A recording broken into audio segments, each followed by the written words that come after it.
Hi, this is Kirk, the Bariatric Carnivore. How do you fail at bariatric surgery? I mean, how can you not lose weight when you've had 70% of your stomach cut out? Well, frankly, it's relatively easy if you know how. It's not that hard. Matter of fact, about 30% of people who have bariatric surgery fail. And when I say fail, what I mean is the way it's defined by most weight loss clinics, they have failed to lose 50% of their excess weight and keep it off for at least 5 years. If you can't do that, and that's a pretty low bar if you ask me, after having 70% of your stomach cut out, then you failed. And 30% of the people do. And when I was contemplating having bariatric surgery, I looked at people that succeeded. People that had bariatric surgery loved it. It was a great tool. They lost the weight. They kept it off.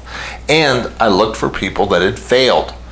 And there was a lot of very inspirational videos out there of people that had really followed it, put together a great plan for how to have bariatric surgery and how to make it work for them.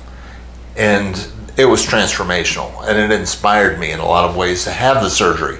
But I also looked for the people who failed, and because I could not wrap my mind around the fact that you can fail after having 70% of your stomach cut out. I mean, how could you not lose weight in that situation?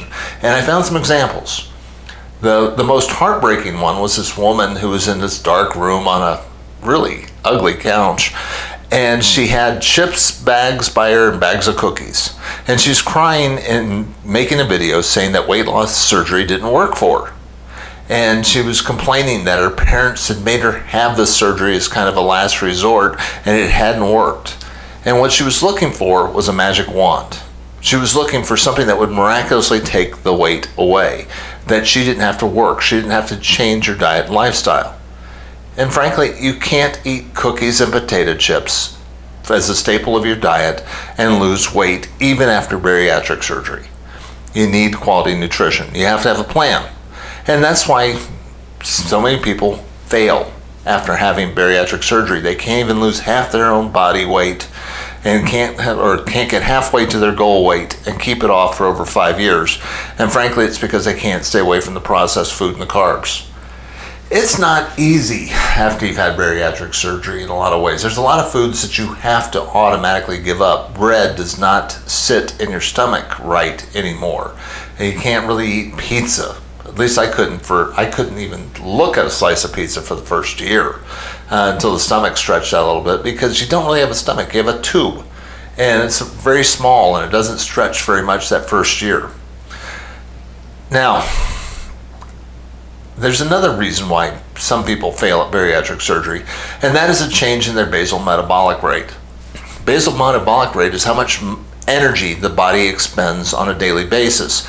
And if the calories get cut so severely, the body thinks that it is in the middle of a famine and starts to preserve energy. So many people that are in starvation mode start to feel cold, particularly in the extremities and stuff like that. That means their metabolism is slowing down. The body is conserving energy. And if you're not exercising and you're not eating quality food, this can be a real problem.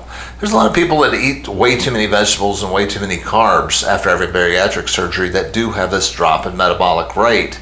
The nice thing about eating more keto, low carb carnivore is protein kind of is the reverse. That will actually make you use more energy because it requires a lot of energy in order to be able to process meat through the system. So there's ways around it. Exercise is definitely one of them. So there are ways to definitely succeed at having bariatric surgery and overcome the drop in metabolic rate. It's a very powerful tool, but it's not a magic wand. So if you're trying to lose weight using bariatric surgery, realize that you're going to have to continue the work.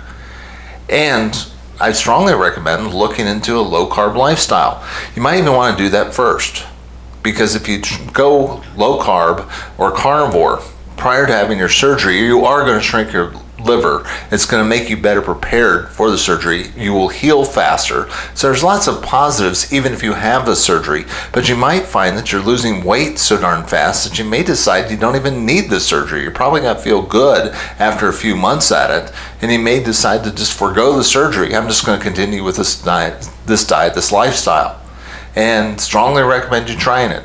There's no downside to it. It's only going to make you stronger even if you have the surgery, and it will make you even more successful. So, this is Kirk, the Bariatric Carnivore, based on my experiences of having gone low carb and having bariatric surgery. I think I can explain it better than a lot of other folks. And frankly, it's something you might want to keep in mind. If you've had bariatric surgery and you're looking at this low carb or carnivore diet and you're trying to figure out, is it possible to do after bariatric surgery? I'm going to tell you, it's worked out great. I don't have to eat as often as I used to. When I'd had bariatric surgery, I used to have to eat smaller meals during the day because I'd throw in carbs and vegetables and stuff like that that were not particularly nutrient dense. Now, as carnivore, where I'm eating basically eggs, bacon, beef, and butter as the staples of my diet, that's where about 90% plus of my caloric intake comes from each and every day. That is, I only have to eat twice a day, which makes things a lot easier. It really does. So you don't have to eat as much, you don't have to plan as much. You know what you're eating, and you know you're getting enough proper nutrition just by eating those 4 foods. So take a look at it. There's a lot of information on this channel and other places that talk about the importance of and how carnivore and low carb work, and it will only improve your basal metabolic rate and probably help you if you're like me. Just because I lost about 60-70 pounds after having bariatric surgery didn't mean that I straightened out my metabolic problems. I mean, I still had high blood pressure. I still had high triglycerides. I still had low HDL. My glucose level had gotten better. My waist size had gotten better, but I was still not metabolically healthy. It wasn't until I went low carb that I finally started changing the rest of those markers. And when I went carnivore, that's when my blood pressure finally got down to normal, and I became 100% metabolically healthy. So keep those type of things in mind. Take a look at it. This is Kirk, the Bariatric Carnivore. If you like this message, if you want to hear more like it, please hit the like and subscribe button. Join this channel. Please share your own experiences down below in the comments. I try to put out a new message every single workday. I will talk to you soon.